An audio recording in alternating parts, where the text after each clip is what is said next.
حضرت سلمان رضی اللہ تعالیٰ عنہ فرماتے ہیں کہ رسول اللہ صلی اللہ علیہ وسلم نے شعبان کی آخری تاریخ میں ہم لوگوں کو واعظ فرمایا کہ تمہارے اوپر ایک مہینہ آ رہا ہے جو بہت بڑا مہینہ ہے، بہت مبارک مہینہ ہے۔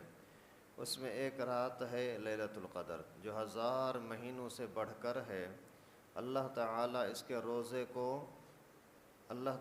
کے روزے کو فرض فرمایا ہے، اس کے رات کے قیام یعنی تراویح کو ثواب کی چیز بنایا ہے۔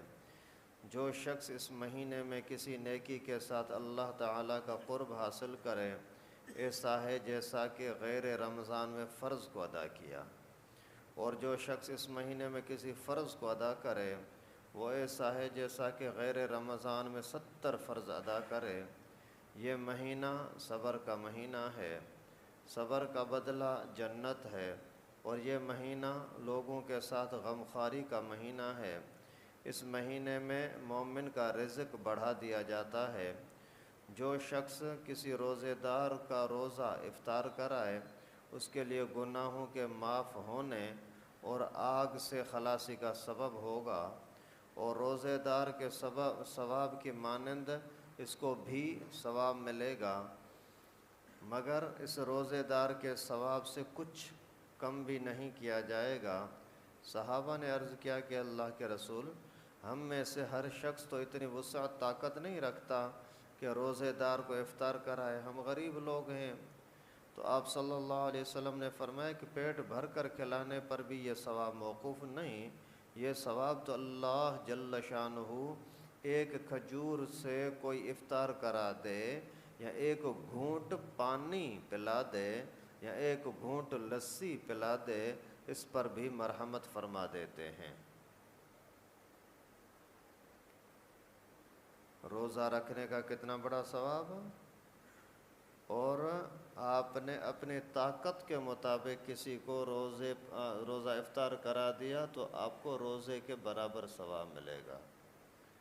آپ اندازہ کریں، اپنی طاقت کو دیکھو، یہ نہ کہ اپنے لیے تو بہت کچھ ہے اور اللہ کے نام پر دینے کے لیے کچھ نہیں۔ اپنے لیے جو کر رہے ہو اتنا ہی اوروں کے لیے کر دو۔ اگر اور کچھ نہیں ہے، صرف پانی کا گھونٹ پلا دو کسی کو افطاری کے ٹائم پر، تو بھی آپ کو اتنا ثواب مل جائے گا۔ مقصد یہ ہے کہ آپ کو افطاری کرانے کا جذبہ ہونا چاہیے۔ مقصد یہ ہے کہ جذبہ ہونا چاہیے، صرف یہ نہیں کہ ہمیں افطاری کے لیے کوئی مال دے دے۔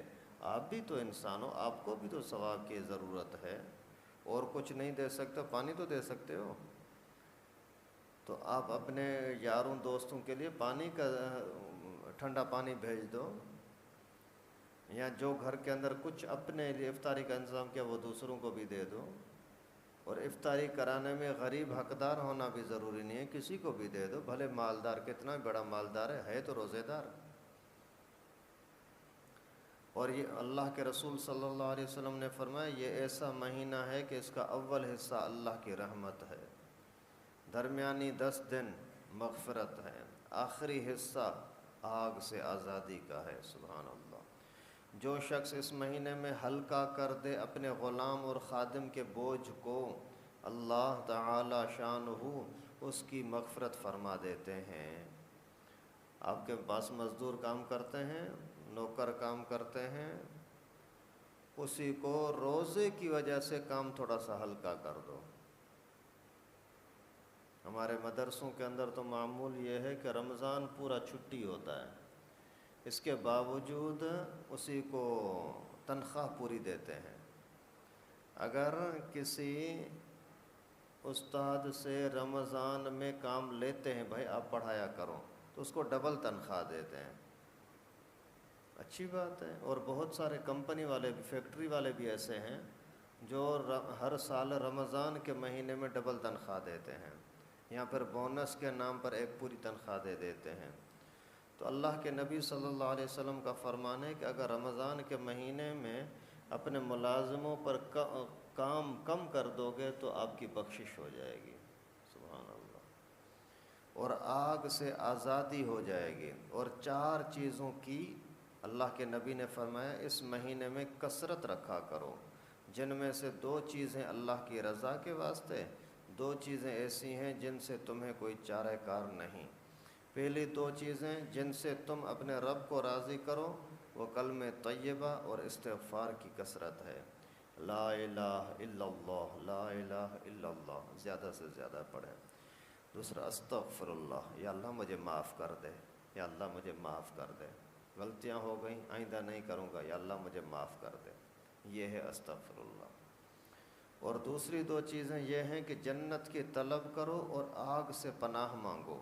یا اللہ مجھے جنت دے نا، یا اللہ مجھے جنت دے، مہربانی فرما جنت دے، یا اللہ مجھے آگ سے بچانا، میں کمزور آدمی کہاں برداشت کروں گا، یا اللہ تو مہربانی کرنا، یا اللہ مجھے جہنم سے بچا، مجھے آگ سے بچا۔